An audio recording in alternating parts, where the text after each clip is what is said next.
السلام عليكم ورحمة الله وبركاته. معاكم اسلام. ايه يا معلم، بقى معاك فلوس تشتري تليفون مستعمل؟ يبقى لازم تعرف التليفون دوت هينزل له تحديث اندرويد 15 ولا لا، عشان جوجل نزلت الاصدار الاولي للمطورين. وشركة جوجل ركزت على حاجتين في الاندرويد دوت: الامان والاي اي، الذكاء الاصطناعي. طبعا في حاجات تانية حلوة، بس الحاجتين دول هما اللي ركزت عليهم جوجل. بالنسبة بقى لموعد نزول الاندرويد لكل شركة، كل شركة بتنزل الجدول التعريفي بتاعها اللي فيه التليفونات الاولويات والتواريخ بتاعتها. وكالعادة متنساش تشتركوا في القناة لو انتوا بتحبوا المحتوى دوت، محتوى التسريبات والمقارنات. وما تنسوش تدعوا لاخواتنا بالفرج القريب، ربنا يفرج عنهم. شركة سامسونج بقى هي من الاوائل دلوقتي الشركات اللي بتنزل اندرويد الجديد طبعا بعد جوجل.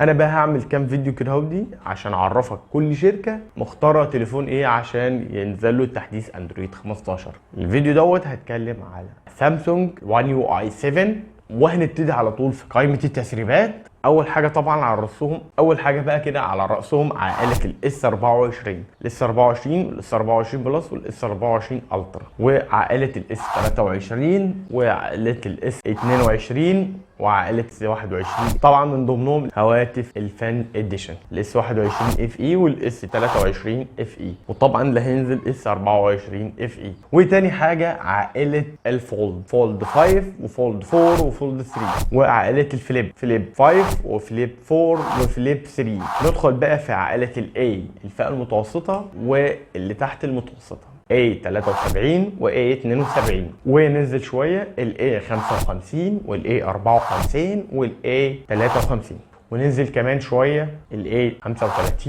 و A34 و A33، وننزل أكتر ال A25 وال A24 وال A23، وننزل أكتر ال A15 4G و 5G وال A14 4G و 5G وال A05 وال A05S وال A04. ندخل بقى في عائلات الام 55 والام 54 والام 53، الام 34 والام 33 والام 15، وعائله اف 55 اف 54 واف 34 واف 15، واخر هاتف الاكس كفر 7.